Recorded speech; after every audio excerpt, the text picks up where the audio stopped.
Salut à tous les amoureux d'histoires extraordinaires et de voyages dans le temps. Aujourd'hui, préparez-vous à plonger dans l'univers fascinant de Samarion, le héros du temps. Quatrième vœu, normalement impossible, est accordé car son cœur est pur. Et là, une explosion de lumière dorée. Le chat se transforme en un jeune garçon, aux cheveux d'or et aux yeux brillants comme des étoiles félines. Il s'appelle désormais Samarion. Émerveillé, il murmure « Je parle, je marche, et je peux aider ». Un symbole doré comme une horloge magique s'illumine sous ses pieds, il fait un pas et disparaît. Le héros du temps est né. Notre première destination avec Samarion nous emmène en Louisiane en 1855. Le ciel est lourd, l'air étouffant, des torches brûlent, des esclaves travaillent sous la surveillance de gardes armés. Samarion apparaît, dissimulé dans l'ombre des champs de coton. Il nous chuchote, certains siècles pèsent plus que d'autres. Celui-ci porte le poids de la honte. Un homme noir s'écroule sous les coups. C'est inacceptable pour Samarion, il tend la main et le temps ralentit. Les fouets restent suspendus, les cris figés.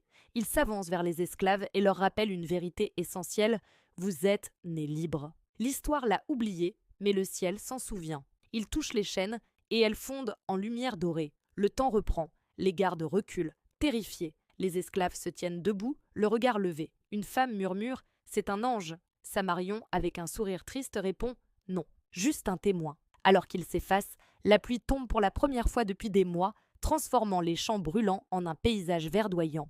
Ensuite, nous voyageons en plein Moyen-Orient en 2002. Les tirs résonnent au loin. Une école bombardée, des enfants terrifiés, enfermés dans une salle. Samarion apparaît dans un rayon de lumière perçant un trou dans le toit. Un enfant apeuré lui demande « T'es qui toi ?» Samarion, avec sa gentillesse habituelle, répond « Un ami, on va sortir d'ici ensemble ». Il écoute les pas armés derrière la porte. Il ferme les yeux et le temps se divise. Une moitié continue, l'autre s'arrête. Dans ce silence suspendu, Samarion déplace doucement les enfants vers une issue secrète. Il les rassure.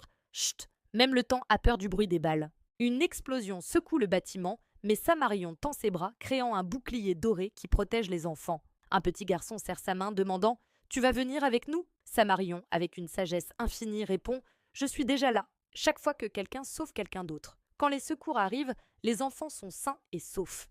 Mais Samarion a disparu, ne laissant qu'un dessin d'horloge lumineuse gravé dans la poussière. Un véritable protecteur. Notre dernière aventure nous emmène dans l'océan Indien en 2004. Le vent s'arrête, les oiseaux fuient. Samarion se tient sur la plage observant la mer qui recule étrangement. Il murmure « La nature va parler, mais je peux au moins chuchoter avec elle. » Au loin, une vague géante surgit.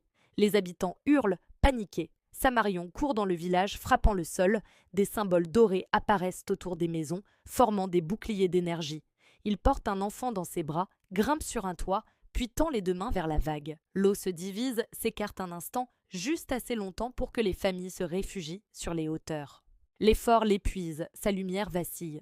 Une vieille femme s'approche, émue. « Qui es-tu, mon fils ?» Samarion, épuisé mais souriant, répond « Un souvenir de ceux qui protègent, même quand ils ont peur. » La vague s'abat, mais la barrière d'or tient bon. Quand tout se calme, la mer reflète un symbole lumineux, le signe du héros. Enfin, notre voyage prend fin au crépuscule sur le Nil. Samarion contemple le fleuve.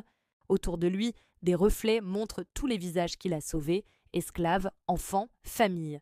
Il nous partage sa sagesse, chaque époque m'a donné une leçon. Mais toutes et mères ont appris la même vérité. La bonté n'a pas d'âge, ni de pays, ni de couleur. Il ferme les yeux. Le vent du Nil murmure « Merci ». Quelle histoire inspirante, n'est-ce pas? Samarion nous montre que la compassion et le courage peuvent changer le cours de l'histoire, un acte de gentillesse à la fois.